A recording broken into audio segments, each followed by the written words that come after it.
Lors de SummerSlam 2008, un match opposera John Cena à Batista. Je vous le mettrai en description. Après 10 minutes de combat intense, John Cena va porter son double A sur son adversaire. À cause de tout ce qu'il a subi autour du match, il lui a fallu 20 secondes avant de pouvoir faire le tomber. Pour en finir, Cena va monter sur la troisième corde. Cependant, Batista va venir le rejoindre et un duel de coups de poing débutera entre les deux hommes. Duel que Cena finira par gagner.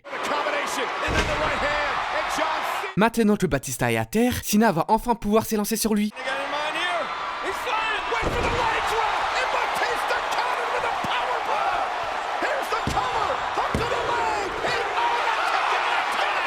Batista est choqué. Il ne comprend pas comment son adversaire a pu se dégager. Pour qu'il ne puisse pas se relever, Batista va lui asséner une dévastatrice Batista Bomb. Le jour suivant, Mike Adam Lee, le général manager de Raw, annonce que lors du prochain pay-per-view, CM Punk va devoir défendre son titre poids lourd dans une nouvelle stipulation intitulée Scramble Match. Adam Lee va par la suite nous révéler les participants qui sont John Cena, JBL, CM Punk, Kane et Batista. La semaine suivante, Adam Lee nous révèle que lors de son match à SummerSlam, John Cena va subir une hernie discale au cou. Pour guérir, il aura besoin de plusieurs mois de récupération, ce qui signifie qu'il ne sera pas présent à Unforgiven. Rey Mysterio a été choisi par le General Manager pour prendre sa place.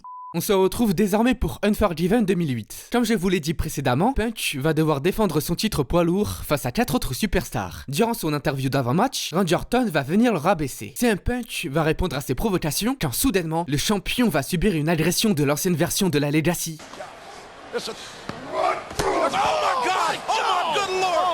Le Scramble Match pour le titre poids lourd va désormais débuter. Grosso modo, pour ce match, toutes les 5 minutes une superstar fera son apparition et le dernier catcheur à faire le tomber avant le temps imparti repartira avec le titre. Batista et JBL vont entamer la rencontre. Quelques minutes plus tard, JBL tente de propulser son adversaire dans l'escalier, mais ce dernier va le contrer. Batista attend le prochain catcheur qui viendra se joindre à eux. Oh non. Après lui avoir porté son Sidewalk Slam, Kane va monter sur la troisième corde et il va sauter sur Batista. Après avoir évité son adversaire, Batista part en spear, mais il se fera stopper. Kane s'apprête à lui porter un Choke Slam, cependant, Batista va s'en libérer. Avant qu'il ne puisse réaliser son Batista Bomb, JBL va le shooter en pleine tête. JBL va vouloir terminer Batista, mais Kane va se mettre en travers de son chemin. Batista va attaquer Kane va le repousser, ce qui permettra à JBL de se libérer. JBL va porter son finisher dans l'air, puis il va se faire choper, se faire exploser, prendre le tombé et ainsi faire de Kane le champion intérimaire. Kane attend le prochain participant. Mysterio va l'expulser du ring, mais il se fera attaquer en traître par JBL. Malgré cela, le Luchador parviendra à reprendre le contrôle du match. En voyant Kane remonter, Mysterio va le tacler pour ensuite partir en 619. Sauf que Kane va esquiver et va le sécher avec une corde à linge. Pendant que Mysterio est en train de se faire frapper par Kane, Batista va revenir dans le match pour lui porter une balle souplex. Mysterio va demander à Batista de collaborer, chose qui va se faire. Sur le splash, Mysterio va également se faire du mal. Du coup, Batista va en profiter pour faire le tomber. Rey Mysterio va demander à Batista de refaire la même chose sur JBL, sauf que le luchador n'est pas apprécié que son ami essaie de le douiller. Par conséquent, Rey Mysterio va agir différemment. Une dissension commencera à apparaître dans le duo, ce qui permettra à JBL de récupérer l'avantage. Il est temps pour le champion de faire son entrée en scène. Malheureusement pour lui, suite à son agression, Punk ne sera pas en état de défendre son titre. Le général manager de Raw va devoir trouver un remplaçant.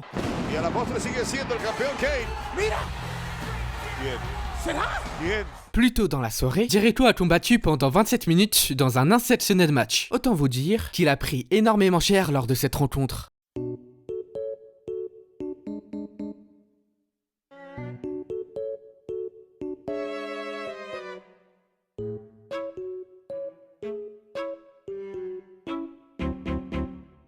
Après avoir placé JBL sur la deuxième corde, Mysterio va partir pour son finisher, mais en pleine course, Batista va le découper en deux. Jericho va vouloir l'attaquer, mais lui aussi va se faire découper. Il reste moins de 3 minutes avant la fin du match. Si personne ne parvient à faire le tomber, Kane repartira avec le titre. Batista va placer Mysterio pour son finisher, cependant, Mysterio va se libérer de la prise, puis il va partir en 619.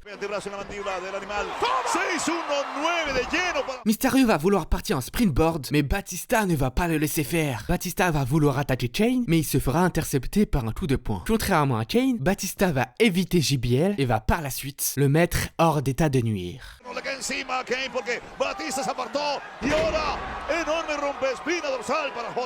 Après lui avoir porté une souplesse, Kane va monter sur la troisième corde. Cette fois-ci, il touchera sa cible. Ce qui est bizarre, c'est que c'est Kane le champion par intérim. Il n'avait aucun intérêt à faire le tomber. Mais bon, je suppose qu'il ait fait ça par habitude. Kane va vouloir en finir avec Batista. Sauf que ce dernier va le surprendre avec un spear. Batista va enchaîner avec un spinebuster.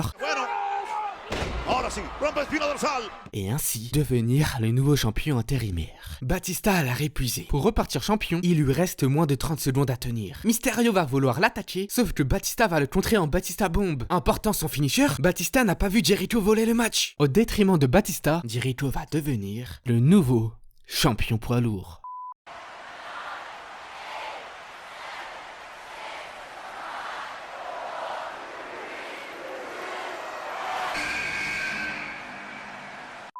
Let's see who AAA is. AAA, you there? Yes. Do you have a video? Hello.